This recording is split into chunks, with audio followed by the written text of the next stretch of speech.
Okay, उसके reason होते हैं। इवन अगर आप लोग बिलीव करते हैं नहीं, एज ए थेरेपिस्ट हम लोगों ने ये चीजें देखी हैं और रोज हम लोग फेस करते हैं। जब स्टेज से नीचे उतरने का सिस्टम होता है 22-0, उस टाइम पे काफी पिक्चर क्लियर हो चुकी होती है कि वो ट्रांसमिट जाएगा या नहीं जाएगा। कुछ केसेस ऐसे हैं कि जब वो वहां से उतर रहा है, सम पीपल सेज कि हमारे साथ कोई एक ब्लैक शेडो है जो हमारे साथ स्टेज से उतर रही है। एज ए थेरेपिस्ट हमें तभी समझ में आ जाता है कि कोई नेगेटिविटी उसके साथ है, वो ट्रांसमिट नहीं जाएगा। आप लाख कोशिश कर लो, वो आदमी स्टेज से ऊपर वापस आ जाएगा, वो बार बार ऊपर वापस आएगा। आप वापस पुश करेंगे, वो बार बार ऊपर वापस आएगा, because there is some negativity is a hold this person. उस केस में पहले उस चीज को आपको रिमूव करना पड़ेगा, उसके बाद आप उसको पास्ट में लेके जाएंगे। फिर वो आप जान सकते हैं कि वो चीज उसके साथ कब से है, कहाँ से आई, कैसे आई। It's a very very very different topic. तो उसको जब तक आप रिमूव नहीं करेंगे, उस पर्सन को आप पास्ट में नहीं लेके जा सकते। उनका जो सवाल था रजनी जी, आपने you answer part of it कि कोई नहीं जाता है, बट एक बार चले गया तो कभी डिफिकल्टी होती है वापस लाने में, या कभी कोई नहीं आता है? नहीं, ऐसा नहीं होता है। आप लोगों को एक चीज बता देती हूँ कि जब हम किसी भी क्लाइंट की थेरेपी करते हैं तो उसको एक सेफ गार्ड देते हैं। इमरजेंसी सेफ गार्ड उसके साथ होता है कि अगर उसको कुछ भी अच्छा नहीं लगा, वो आगे नहीं जाना चाहता, इज अ फीलिंग अपसेट या कुछ भी ऐसा व्हाटएवर। एज ए थेरेपिस्ट आपने देखा होगा पूरा टाइम हमारा जो आइज होता है उसके फेस पे होता है, क्या मूवमेंट्स हो रहे हैं, कैसा फीलिंग हो रहा है, क्या चल रहा है, उसके अकॉर्डिंगली हमारे क्वेश्चन आंसर चलते हैं। लेकिन अगर पर्सन को लग रहा है कि हम लोग भी 80% तक जज कर पा रहे हैं तो फीलिंग वो पर्सन ही ले रहा है, तो उसको सेफ गार्ड इसलिए दिया जाता है कि इमरजेंसी के लिए अगर आपको नहीं जाना आगे, आपको अच्छा नहीं लग रहा, तो वो ऑटोमेटिक ट्रांस से खुद बाहर आ सकता है। वो सेफ्टी गार्ड उसके पास होता है। ऐसा कभी नहीं होता है अगर मैं किसी को सेफ गार्ड में नहीं दूँ और किसी पर्सन को मैं हिप्नोटाइज करके छोड़ दूँ, मुश्किल से 2.5-3 घंटे में वो ऑटोमेटिक वापस आ जाएगा। लेकिन हाँ, एक चीज होगी, उसको हेडेक होगा, उसका हेड बहुत भारी होगा, उसको बॉडी में पेन होगा, स्पेशली इधर शोल्डर में पेन होगा, क्योंकि हमारी जो भी पास्ट की मेमोरी होती है या पास्ट लाइफ की मेमोरी होती है हमारे शोल्डर में होती है, नेक में होती है, तो वहाँ उसको पेनिक रहेगा, उसका माइंड ओपन रहेगा। क्योंकि एज ए थेरेपिस्ट हम लोगों की ट्रेनिंग दी जाती है, सपोज हम किसी की थेरेपी कर रहे हैं, इससे आपने कुछ भी हो सकती है। इवन मान लीजिए हम किसी की थेरेपी कर रहे हैं और अर्थक्वेक आ गया, यू नेवर नो, कुछ भी हो सकता है। उस वक्त के लिए भी हमको ट्रेन किया जाता है, तो उस वक्त विदिन ए सेकंड आपको क्लाइंट को बाहर लाके भागना है।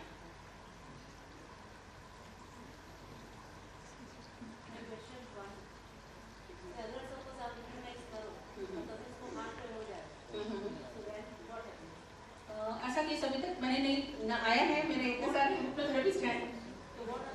काउंसलिंग करने का मतलब क्या है, उसका पूरा डाटा निकाला जाता है।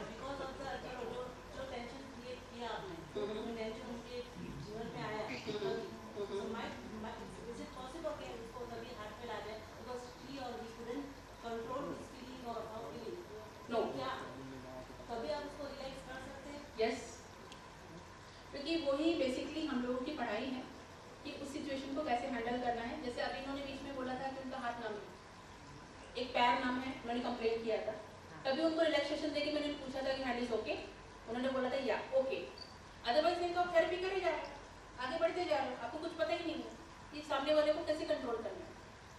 या बीच बीच में आपने देखा होगा उनका जो दूसरा वाला हैंड था, उसको मैं रिलैक्स करके उनको रिलैक्स करके बोलती थी। जब उन्होंने बीच में एक बार बोला कि मुझे ठंड लग रहा है या मैंने उनको पूछा कि ताकि यूनिट ब्लैंकेट, वो पूरा अंडर ऑब्जर्वेशन आपको रखना पड़ेगा, नहीं तो फिर आप थेरेपिस्ट नहीं हो।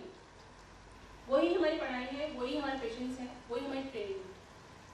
अगर सडनली लग रहा है कि हम जबरदस्ती किसी को पुश नहीं कर सकते, अगर उसको लग रहा है मुझे नहीं जाना, क्लाइंट बोलता है I am not okay, it's okay, out. कि ऐसा नहीं है कि वो मेरे पास फीस दे के आया तो नहीं मैं जबरदस्ती उसको लेके जाऊंगा, वैसा नहीं है। अगर पर्सन कंफर्टेबल नहीं है तो हम लोग कुछ नहीं करते, कभी भी नहीं करते। और पूरा उसका डाटा लेने का मतलब काउंसलिंग में, और पूरा डिटेल लेने का मतलब ये होता है कि बाकायदा हम लोग फॉर्म भराते हैं, पूरा उनका डिटेल लेते हैं कि आपको क्या हेल्थ प्रॉब्लम है, आपको किस टाइप का बीपी है, या फैमिली की हेरिडिटी है, फैमिली में किसी को शुगर है, मतलब जस्ट लाइक डॉक्टर की तरह पूरा डाटा हम लोग जमा करते हैं। इवन फैमिली के रिलेशनशिप कैसे हैं, आपको किस टाइप की कोई फियर, फोबिया, एक्सीडेंट, सर्जरी, एक एक चीज नोट की जाती है। उसके अकॉर्डिंगली डिसीजन होता है कि उसको कौन सा थेरेपी देना है, कौन सी टेक्निक यूज़ करनी है, क्योंकि जिन लोगों का माइंड बहुत ज़्यादा लॉजिकल होता है, बहुत ज़्यादा लॉजिकल होता है, उनको हिप्नोटाइज होने में बहुत टाइम है, क्योंकि उनका माइंड सरेंडर नहीं करता, वो फाइटिंग चलती है माइंड में कि मैं किसी की कंट्रोल में कैसे आ सकता हूँ। तो बिकॉज उन लोगों को कई बार 1.5 घंटा तक भी लगता है, और फिर उनके लिए डिफरेंट टेक्निक है। हम लोग उनके साथ ना चुटकी बजाते हैं, ना कुछ करते हैं, उसको साइड में बिठा देते हैं, अपने आप ही हिप्नोटाइज हो जाता है। Rashid, you took Ashita from the age of 3 up to the mid-20s. Yeah. And at different points, it was a certain set of circumstances. She was either dancing, or she was cooking, or she was in school. I'm just curious as to how she decided to choose those particular circumstances that time.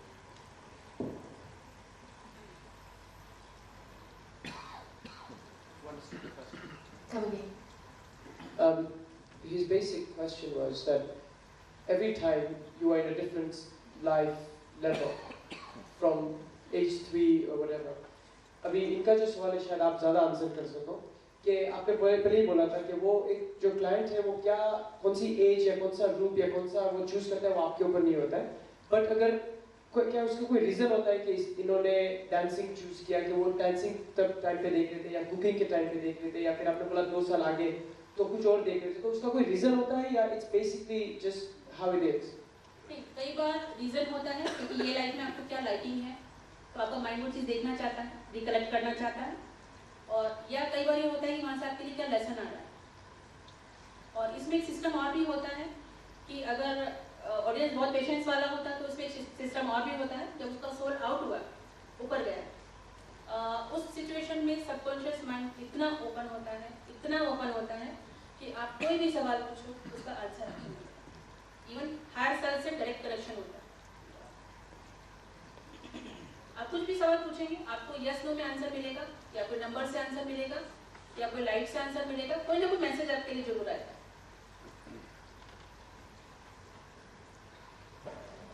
एक दूसरा सवाल है फिर आगे से, आपके experience में अब तक जो आपने इनको डेथ की सिचुएशन में लेके गए या क्लाइंट को डेथ की सिचुएशन में लेके गए, उसके बीच डेथ की सिचुएशन और उसके पहले की लाइफ या अब की लाइफ जब से वो बोर्न होते हैं, उसके बीच में क्या होता है? एक चीज मैं आपको बता देती हूँ कि सपोज किसी इंसान ने जन्म लिया, उसने अपना होल लाइफ पूरा कंप्लीट किया, उसके बाद उसका डेथ हुआ, ठीक है।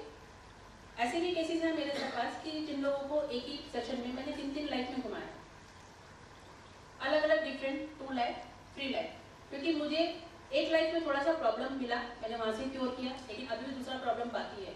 तो जब आप सोल को ऊपर लेके जाएंगे, दूसरे बर्थ पे भी वहां से लेके आएंगे, तो वहां से आप कनेक्शन ढूंढेंगे कि कहाँ से मिलेगा आपको।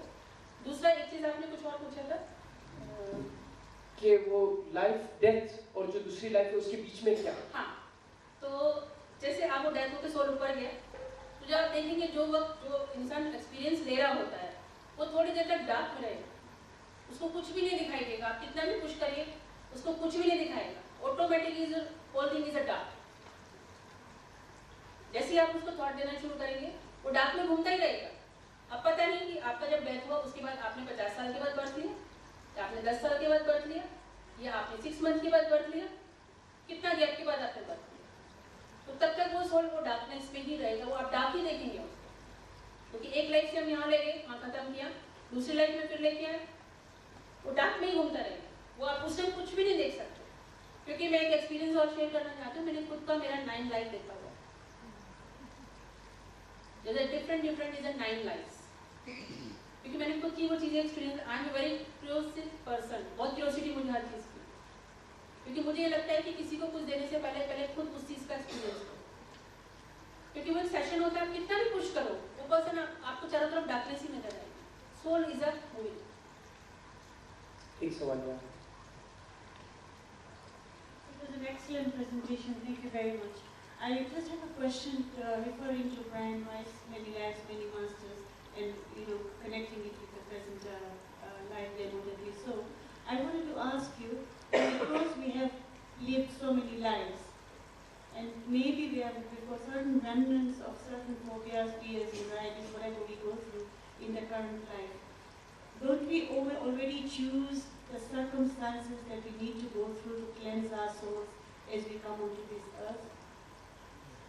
एक चीज़ मैं और आप लोगों को शेयर करना चाहती हूँ कि जो भी हमारी ये प्रेजेंट लाइफ है, चाहे मैं हूँ या आप हैं, whatever, every person, कि उसकी एक ही लाइफ का इफेक्ट इस लाइफ में नहीं आता, क्योंकि जितनी भी हमने पीछे कितनी लाइफ जी हैं, 10 लाइफ जी हैं, 15 लाइफ जी हैं, 20 लाइफ जी हैं, उसमें से कहीं ना कहीं कोई 3 या 4 लाइफ का मिक्सचर ये लाइफ में आता है। सडनली लाइफ में देखोगे ये पार्ट में कुछ और चीज़ें थी, दूसरे पार्ट में कुछ और चीज़ें हैं, तीसरे पार्ट में कुछ और चीज़ें हैं। बिकॉज कई बार हमको समझ में नहीं आता कि हमारी फैमिली में ऐसा कोई भी नहीं है, मेरे साथ ये ऐसा क्यों। तो जो आपकी पास्ट की चीज़ें हैं उसी के अकॉर्डिंगली वो चीज़ें आपकी लाइफ में सराउंडिंग में आती चली जाती हैं। तो एक ही लाइफ में इफेक्ट नहीं होता। To elaborate on your question, I had asked the same question a couple of days ago.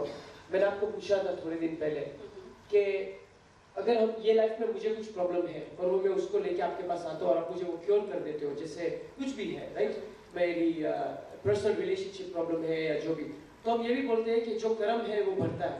तो आप क्या ऊपर वाले के साथ छेड़खानी करके मेरा प्रॉब्लम सॉल्व नहीं कर रहे हो? Very interesting question. एक तरफ हम कर्मास की बात करते हैं और कर्म की बात कर रहे हैं, तो हो सकता है कि उसके कर्म के अकॉर्डिंगली उसकी वो चीज़ क्योर होने का वक्त आ चुका है। मैं सिर्फ एक माध्यम हूँ या एनीबॉडी इज अ माध्यम, कि उस वक्त आपकी वो चीज़ें क्योर होने का वक्त आया है, इसलिए आपको वो रास्ता भी मिला, इसीलिए आप उस चीज़ के पास भी आए, उस चीज़ के लिए आपकी क्यूरियोसिटी भी हुई, तभी आपने उस चीज़ को चूज किया। ठीक है, क्योंकि हम इस चीज़ के लिए इसलिए इशू उठाते हैं। आज एक पर्सन को फीवर होता है, एग्जाम्पल को, या कोल्ड होता है, तो ऐसा नहीं है कि वो डॉक्टर के पास नहीं जाएगा, दोबारा 2 महीने के बाद हो जाएगा वो फिर भी जाएगा। तो ऐसे तो डॉक्टर भी फिर नेचर के साथ इंटरफेयर कर रहा है।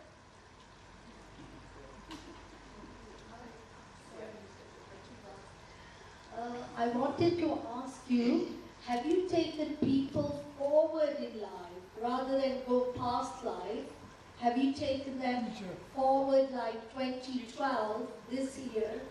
Because so many predictions are there, 2012. So I'm wondering whether you take people forward in next life.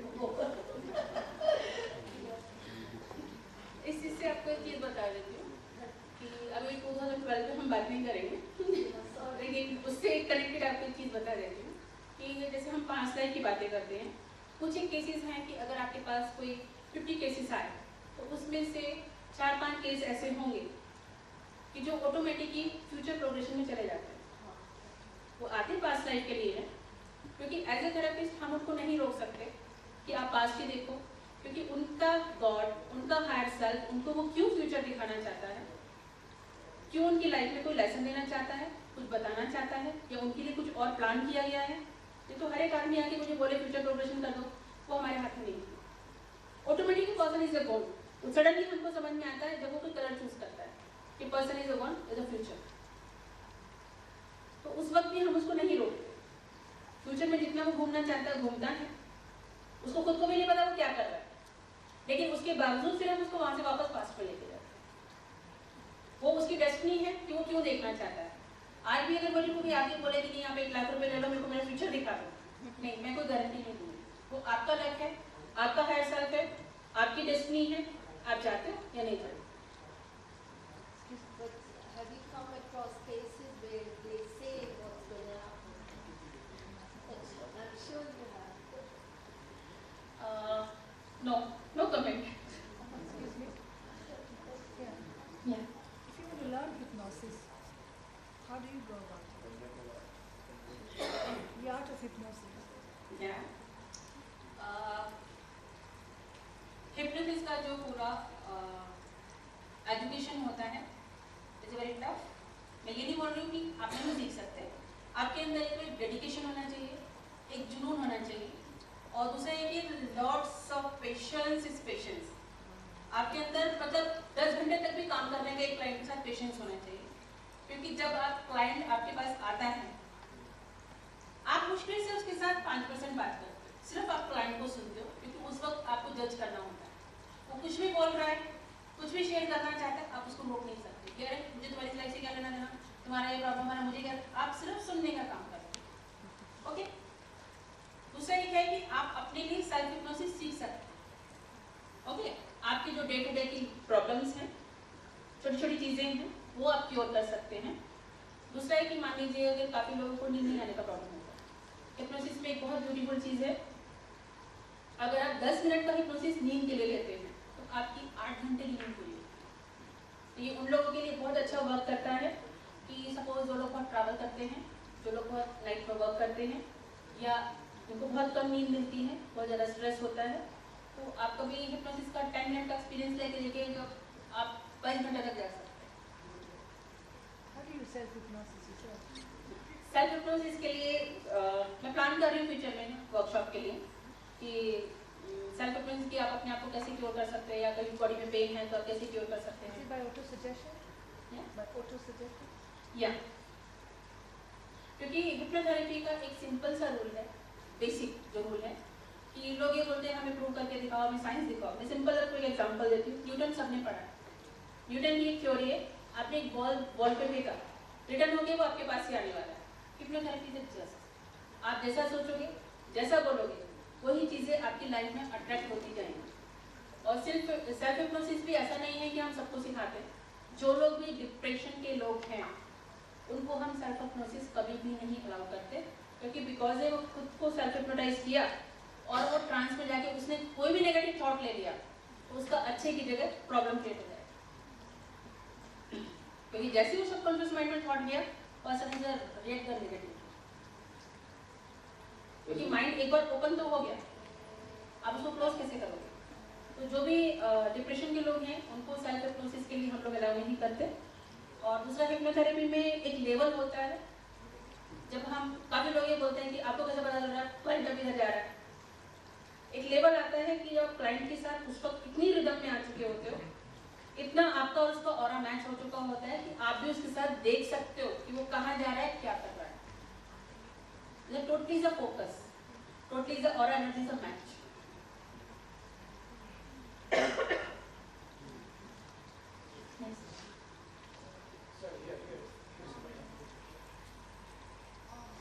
During reflection, there were times जब आप उसको question पूछते थे, and she would answer, she would keep quiet and answer probably after third time. आप एक बार बोलते तो नहीं, कोई जवाब नहीं आते, 2 बार और 3 बार. There is a lot of patience इसमें आते हैं. But what is happening? वो क्यों sometimes क्यों उसको time लगते थे आंसर करने को? उसका एक रीजन है। आप लोगों ने देखा होगा, जैसे मैं कई बार बोलती थी कि 2 महीने आगे उसकी लाइफ में क्या हो रहा है, या 2 साल के बाद क्या हो रहा है। ठीक है, जब हम यहाँ 2 साल के गैप को कैसे फिलअप करेंगे, उसको यहाँ से यहाँ तक आने में थोड़ा सोचने के लिए टाइम जाएगा, क्योंकि बीच में एक ब्लैकिश आएगा, उसको वहाँ से वहाँ जंप होने में टाइम जाएगा। इसलिए आप लोगों ने देखा होगा, 1-2 बार मैंने बोला था यू टेक योर टाइम, अब अपना टाइम लीजिए, क्योंकि जब तक अगर उसको डार्क में कुछ नहीं दिख रहा तो वो कोई भी आपको रिप्लाई नहीं करेंगे। और कई बार वहाँ देखने में, कोई चीज़ें अंडरस्टैंड करने में टाइम लगता है, और कई बार माइंड फाइट करता है कि क्या मैं सोच के बोल रही हूँ, क्या ऐसा है, तो वहाँ माइंड की फाइटिंग चलती है। और कई बार वो चीज़ें ऑब्जर्व करने में या देखने में बहुत टाइम लगता है, क्योंकि सराउंडिंग की चीज़ें भी उसके साथ चल रही हैं, उसकी वहाँ की चीज़ें भी उसके साथ चल रही हैं। और जैसे जैसे इंसान ज़्यादा ट्रांस में जाता है, शुरू में आपने देखा वो बहुत लाउड बोल रही थी, धीरे धीरे जैसे वो डीप में जाती गई, उसका voice is a very down, धीरे धीरे उसका वॉइस कम होता जा रहा है। जैसे जैसे वो डीप में जाती जाएगी, उसको खुद भी नहीं पता होगा वो क्या बोल रही है, वो क्या कर रही है, जस्ट वो देख रही है और बोल रही है। एज ए थेरेपिस्ट हम लोगों का वहाँ पर टॉकिंग करना इसलिए जरूरी होता है कि जैसे ही अगर हमने माइंड को छोड़ दिया, वहाँ उसको खाली छोड़ दिया, तो वो इधर उधर भटकना शुरू कर देगा। उसको एक छोटे बच्चे की तरह, एक छोटे बेबी की तरह माइंड से बात करनी पड़ती है, जस्ट उसके साथ लगे रहना पड़ता है कि वो उस फोकस में चलता रहे, क्योंकि जैसे ही अगर आप उसको छोड़ोगे तो वो सडनली इधर उधर भटकना शुरू कर देगा। दूसरा सवाल पूछें तो I wanted to ask you, when you treat somebody for, say, and they get healed for that particular problem, when you treat someone and they do get healed for that problem that they have, have you ever found that when they come back, they don't want that kind of life they are leading then, or with the people they are leading, and they want to have a totally different life because they've discovered something about themselves. अगर आप past life में कुछ जान जाते हो अपने ये life के बारे में या जो भी, तो कभी कोई एक्सपीरियंस में ऐसा हुआ है जो पेशेंट को या सब्जेक्ट को ये लाइफ में नहीं जीना है, या प्रॉब्लम के अगर पास्ट लाइफ में मेरे भाई ने मेरे साथ ये किया था तो शायद ये लाइफ में भी वही होगा, ये पास्ट लाइफ के एक्सपीरियंस ये लाइफ में परेशान करते हैं, प्रॉब्लम होता है? नहीं, जहाँ तक मेरा एक्सपीरियंस है, जो भी केस मैंने देखे हैं, उसमें एक माइंडफुल थॉट दिया जाता है कि जो भी आपकी पास्ट की मेमोरी थी वो उस टाइम आपने देखा होगा, उससे अब आपका कोई लेना देना नहीं है।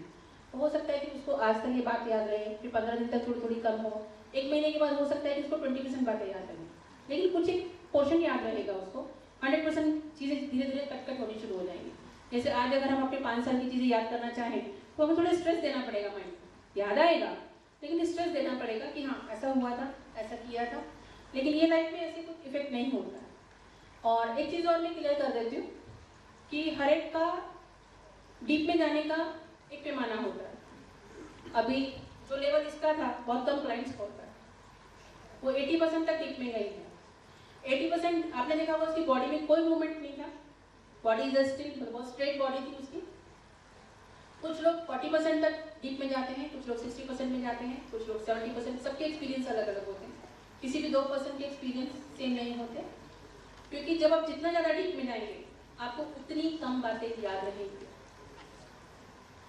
क्योंकि अगर आप 80% तक के लेवल में जाते हैं तो आपको हो सकता है 20% बातें याद रहें, 10% बातें याद रहें। तो हम लोग क्लाइंट को रिकॉर्डिंग बना के देते हैं कि आप सुनिए आपने क्या बोला। कुछ क्लाइंट रिक्वेस्ट करते हैं कि हमें वीडियो भी चाहिए, कि हमें हमारे एक्सप्रेशन देखते हैं, क्योंकि आप उस वक्त उनको खुद भी नहीं पता कि उनके एक्सप्रेशन क्या है। जैसे अभी ये कई बार रोई और कई बार उनके शिवरिंग के एक्सपीरियंस थे या लाफिंग के एक्सप्रेशन थे, तो वो सब जब आप पर्सन देखता है बाद में तो अच्छा ये मैं था या मैं थी, तो वो भी उसकी चॉइस है। क्लाइंट को सीडी देने के बाद भी या उसका वॉइस रिकॉर्डिंग देने के बाद भी वो भी हम क्लाइंट को बोलते हैं कि आपको कितना % तक किसके साथ अपनी लाइफ शेयर करनी है वो आपके ऊपर है। मेरी तरफ से वो चीज़ आउट नहीं है। आप अपना 100% पास्ट शेयर करना चाहते हैं, नहीं करना चाहते, वो आपके ऊपर है। लेकिन एज ए 1-to-1 सेशन मैं किसी को भी अलाउ नहीं करता। Rajni, sorry, ladies and gentlemen, we'll be taking about 3 more questions. That's it. I've got one already.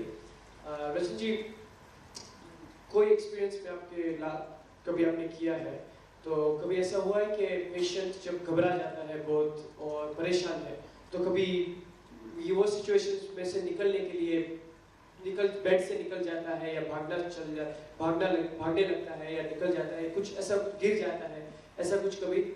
और सॉरी, दूसरा क्वेश्चन ये कि क्या ये therapy critical health problems such as cancer के लिए भी यूज हो सकती है? Yes. उसमें डिपेंड करेगा, उनका पूरा लाइफ हिस्ट्री मुझे तब भी चाहिए, पूरा काउंसलिंग मुझे तब भी चाहिए, क्योंकि हो सकता है कि आप लोगों को फनी लगे, लेकिन as a therapist cancer body के कौन से पार्ट में है वो बहुत इम्पोर्टेंट है। और बिकॉज ये कैंसर का जो सबसे बड़ा रीज़न है, person is a unloved feeling, जो सो मच इमोशनल हर्ट, क्योंकि जब उसकी हिस्ट्री निकलती है काउंसलिंग में तो कई बार हम लोग मिलेंगे नहीं, आई एम हैप्पी, मुझे तो लाइफ में कोई प्रॉब्लम ही नहीं है, मैं तो बहुत खुश हूँ। हस्बैंड के सामने मेरी वाइफ को बोलना पड़ता नहीं, I am happy with my husband, लेकिन अंदरूनी क्या प्रॉब्लम है, अंदर इमोशन में क्या प्रॉब्लम चल रहा है, उसके लाइफ के सर्कमस्टांसेस क्या हैं। और काउंसलिंग में कई बार ये चीज़ भी डिसाइड होती है कि कोई भी बीमारी उसकी हेरिडिटरी है या पास्ट लाइफ से कुछ प्रॉब्लम आ रहा है। That's our second last question, please. The reason I'm asking is because I'm a real example of a cancer survivor, put it that way. And I do not think I was unhappy or I am unhappy. And I still wonder that why did I get it? Maybe past life, maybe.